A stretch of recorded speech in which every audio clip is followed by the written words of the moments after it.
Okay, so hey, I'm finally getting back to the KLR. I know it's been over a year since I actually did anything. Not since I've ridden. I've had ridden since then a little bit.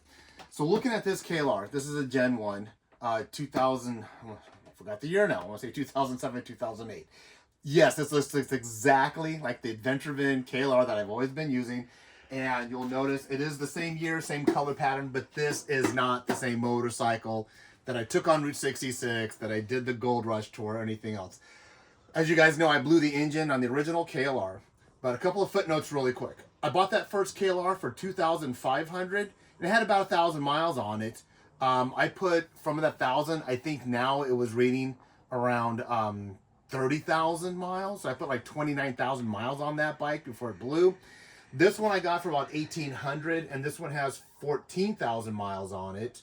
And the funny thing is, I bought both these. As a Washington State resident, I bought both these motorcycles in California. The reason why I got such a good deal on the California one, because it was originally from Virginia, and it did not have the California CARB, the CARB package, which is the emission package. So nobody in California could buy it without investing much more money into it. I'm a Washington State resident. It wasn't required. This one has the CARB, but this individual let the tags expire since 2019. So if I was registering this in California, not only would I had to have paid the 2,000 or the 2,200 he wanted for it, I would have to pay all the back tags to get it all the way up to 2024. But Washington State didn't care, so I scored on this one too. But here's a couple of things I'm just going to let you guys know. So first of all, I'm going to start working on this today. I got to get stuff done. I'm going to start by removing stuff. So I'm going to put my better rear view mirrors on it. These grips are shot. I got plenty of grips. I got plenty of everything. I'm going to put all my plastic from the original KLR back onto this one because I have all my logos, all the stickers that I want. My 66 sticker on my Scorpions, and then my rock protector here. I also have progressive shocks, front and back, on the other one. So it's going to be pretty much like I'm harvesting parts off my original and then putting it on here. The one thing that this has, which was kind of interesting, it had bar risers. My other one didn't. I had stock on here, but this one has the bar risers. I'll probably leave them on there.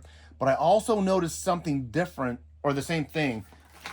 My headset is loose, if you can see it. Well, you can't tell that much, but when I was riding it, I got to tighten that up. And it also has this little protector thing here. My other one didn't have it, but I'm going to leave that there also.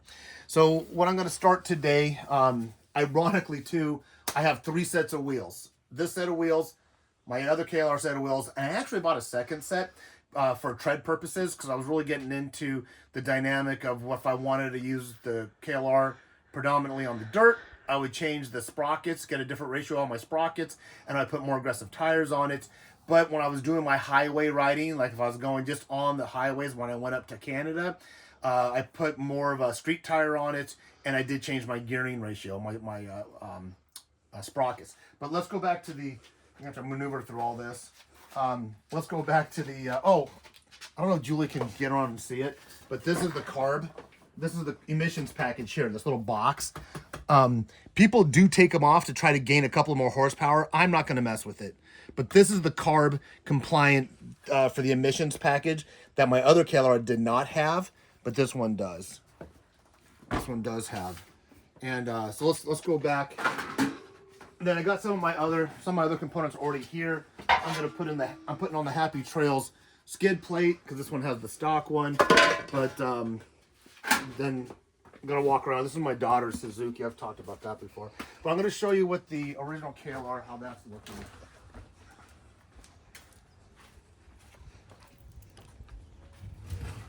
We've had a lot of rain. A lot of rain kept me from getting into all this stuff. But this will look more familiar to you guys. But this is going to start. I'm starting this today. I just got to get rid of the rest of this bike. But it's like, whoa. But yeah, this is what you guys would have remembered. This is what carried me through Route 66.